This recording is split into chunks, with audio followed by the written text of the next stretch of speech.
Hello everyone, welcome to ClariLaw। आज के इस वीडियो में हम इंडियन कॉन्ट्रैक्ट एक्ट 1872 के कुछ लीडिंग केस लॉज को डिस्कस करने वाले हैं और ये हमारी वीडियो का पार्ट 1 होगा।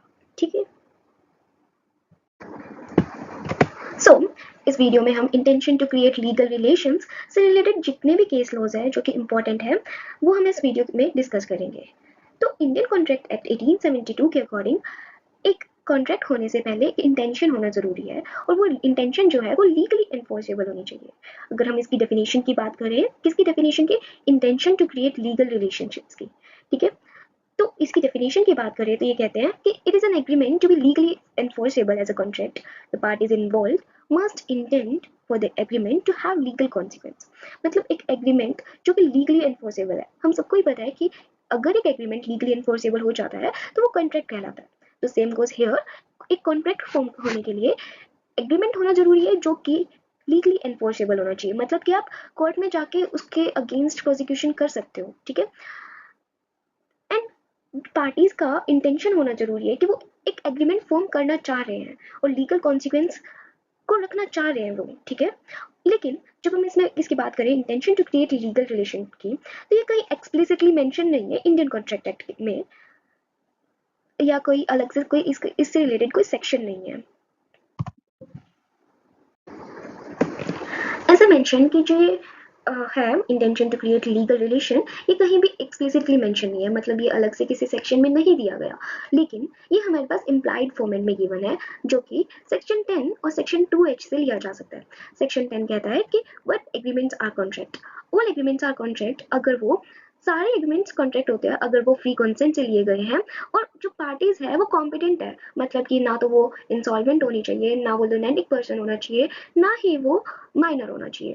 ठीक है। और उसमें एक लॉफुल कंसिडरेशन होनी चाहिए और लॉफुल ऑब्जेक्ट होना चाहिए। तो यहाँ से हम ये इम्प्लाई कर सकते हैं कि पार्टीज का इंटेंशन होना बहुत ज्यादा जरूरी है किसी लीगली बाइंडिंग एग्रीमेंट में आने के लिए।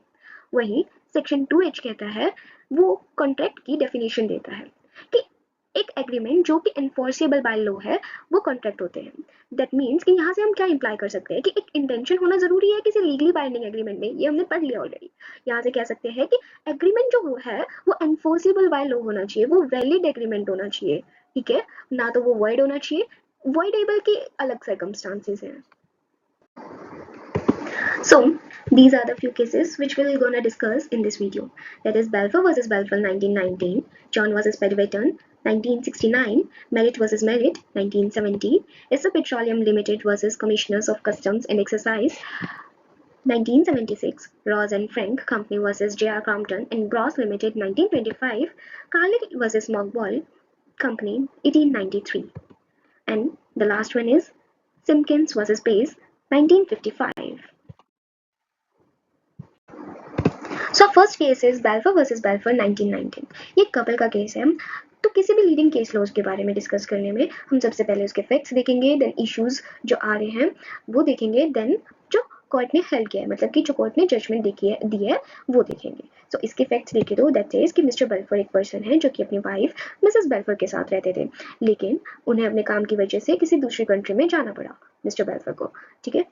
और कंट्री का नाम बताएं तो दैट इज सिलोन, जो कि आज की डेट में श्रीलंका है। लेकिन जाते समय वो अपनी वाइफ से प्रॉमिस करके गए कि वो हर महीने 30 पाउंड अपनी वाइफ को देंगे to maintain her living expenses. लेकिन ये कोई भी रिटन कॉन्ट्रैक्ट नहीं किया था, मतलब लिख के नहीं दिया था। That is an informal arrangement. ठीक है। बाद में किसी इश्यूज की वजह से वो कपल सेपरेट हो जाते हैं और now wife sued his husband in the court to enforce the monthly payments.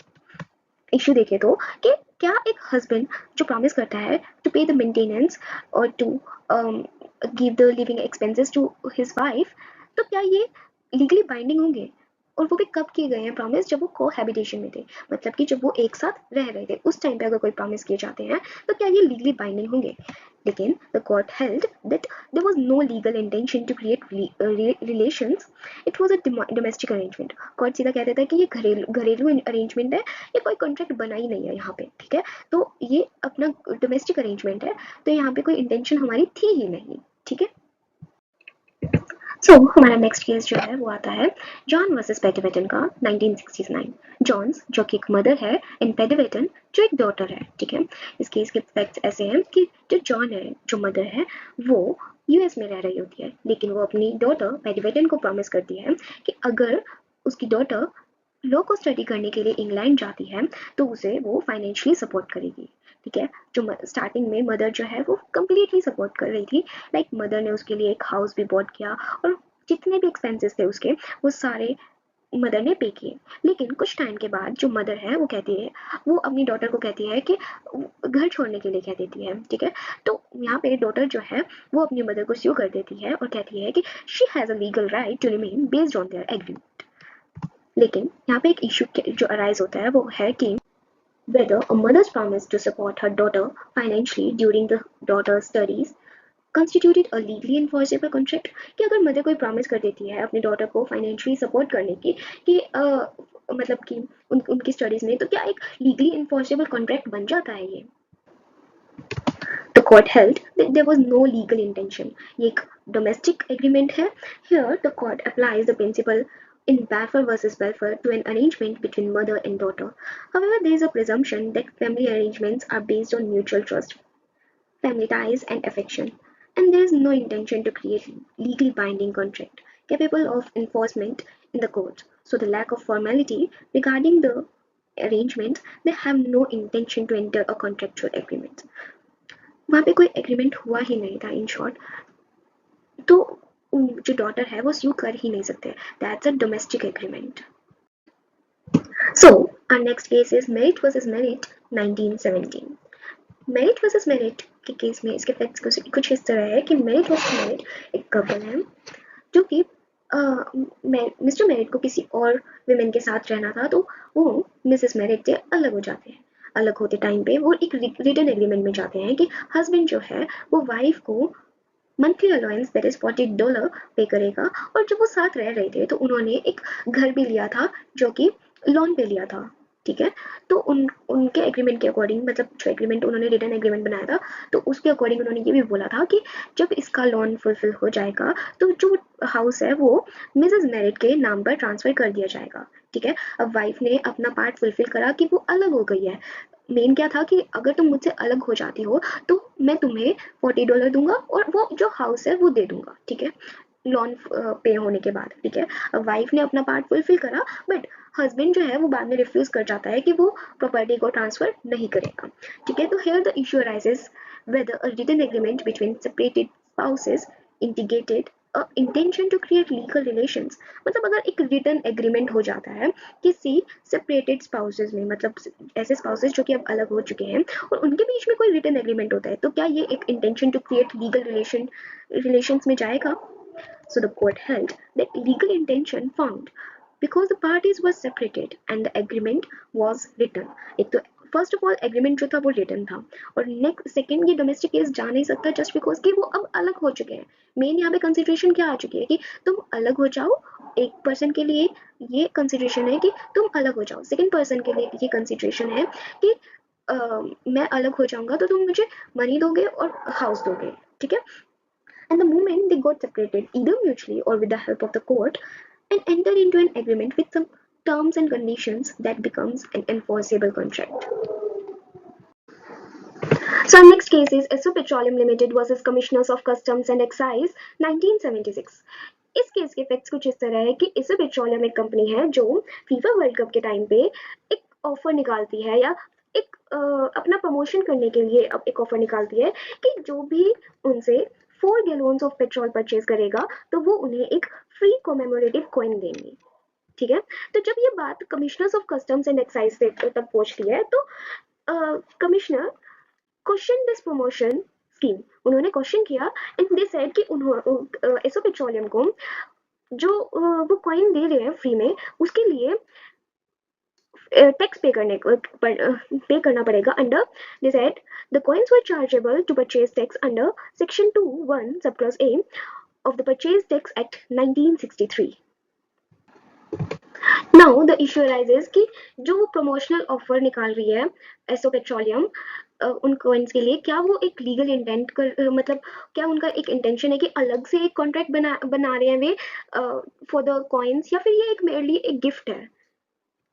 So here the court held कि हाँ उनका लीगल इंटेंशन है, वो लीगल इंटेंशन क्रिएट करना चाहते हैं, लेकिन वो अपनी प्रमोशन को बूस्ट करने के लिए एक लीगल रिलेशन बना एस्टेब्लिश करना चाह रहे हैं। उनका कोई अलग से कोई उन्होंने जो भी फ्री कॉइन्स दिए हैं वो with in the price of 4 गैलोन्स दिया, उसके लिए कोई एक्स्ट्रा चार्ज नहीं किया है, तो that was consider under a gift के अंडर कंसीडर किया गया था। तो इस केस में कोर्ट ने एसओ पेट्रोलियम लिमिटेड की साइड ली थी। So our next case is Ross and Frank Company versus J.R. Crompton and Ross Limited 1925. Ross and Frank जो कि एक यूएस डिस्ट्रीब्यूटर है, ये J.R. Crompton and Ross Limited से कुछ कार्बनाइज्ड टिश्यू पेपर परचेज कर रहा था।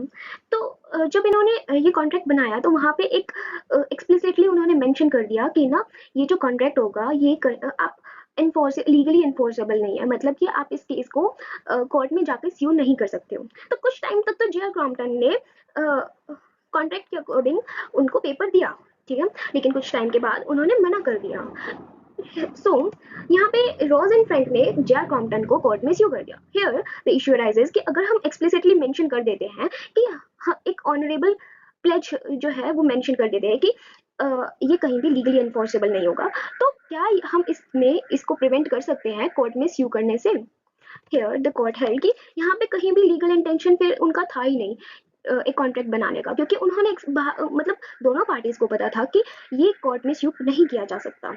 तो द कोर्ट हेल्ड कि आप इसको इनका कोई इंटेंशन नहीं था लीगल रिलेशंस को एस्टेब्लिश करने का। So our next case is Carlyle versus Carbolic Smoke Ball Company 1893. तो इस केस के फैक्ट्स कुछ ऐसे है कि कार्बोलिक स्मोक बॉल एक कंपनी है जो कि एडवर्टाइजमेंट देती है कि अगर कोई भी उनकी स्मोक बॉल जो कि एज डायरेक्टेड है उन्हें उसी तरह यूज किया करेगा, और अगर फिर भी उन्हें इन्फ्लुएंजा हो जाता है तो वो एज अ कंपनसेशन 100 पाउंड्स देंगे। मिसेस कार्लाइल जो कि स्मोक बॉल को एज डायरेक्टेड यूज करती है, स्टिल उन्हें फ्लू हो जाता है तो वो क्लेम करने चली जाती है 100 पाउंड्स को। तो कंपनी ने बोला कि ये जस्ट एक एडवर्टाइजमेंट थी, ये कोई सीरियस ऑफर नहीं था। हियर द इशू अराइजेस कि अगर कोई एडवर्टाइजमेंट प्रॉमिस करती है कि 100 पाउंड्स देंगे किसी को भी, और क्या ये लीगली बाइंडिंग ऑफर होगा, मतलब कि कोई कंपनी अगर प्रॉमिस करती है कि कुछ सम पे करने का, अगर ऐसा हो जाता है या फिर विद कंडीशन लगा देते हैं, तो क्या एक लीगली बाइंडिंग ऑफर होता है ये। हियर द कोर्ट हेल्ड कि यहाँ पे एक क्लियर इंटेंशन थी एक लीगल रिलेशनशिप को बिल्ड करने की। It was a unilateral contract, क्योंकि उन्होंने स्पेशली मेंशन कर दिया कि वे 100 पाउंड देंगे, एंड इस केस में ये भी था कि जो उन्होंने 100 पाउंड है वो बैंक में डिपॉजिट भी कर दिए थे, ठीक है। तो यहाँ पे जो उसी टाइम पे कॉन्ट्रैक्ट हो जाता है द मोमेंट मिसेस कार्लाइल ने स्मोक बॉल्स खरीदी और वो एज डायरेक्टेड उन्हें यूज करने लगी, एट द सेम मोमेंट यहाँ पे हमारा कॉन्ट्रैक्ट हो जाता है और यहाँ पे इनकी इंटेंशन शो कर दी जाती है। So, our last case for this video is Simpkins versus Pace 1955. Simpkins जो कि एक प्लेंटिफ है एंड पेस जो एक डिफेंडेंट है और वो एक ग्रैंडमदर भी है। तो पेस को अपने घर में रहने के लिए एक रेंटी चाहिए था, वहीं सिम्किंस को एक रूम रेंट के लिए चाहिए था। तो पेस जो है एडवर्टाइजमेंट देती है जो कि सिम्किंस को मिलता है और they both agreed to become renter and rentee, ठीक है। तो एक दिन सिम्किन की एक हैबिट है या कह लो कि उनकी एक हॉबी थी कि that she used to participate in the Sunday News Weekly competition, and कुछ टाइम के बाद ये बात मिसेस पेस को पता चलती है जो ग्रैंडमदर है।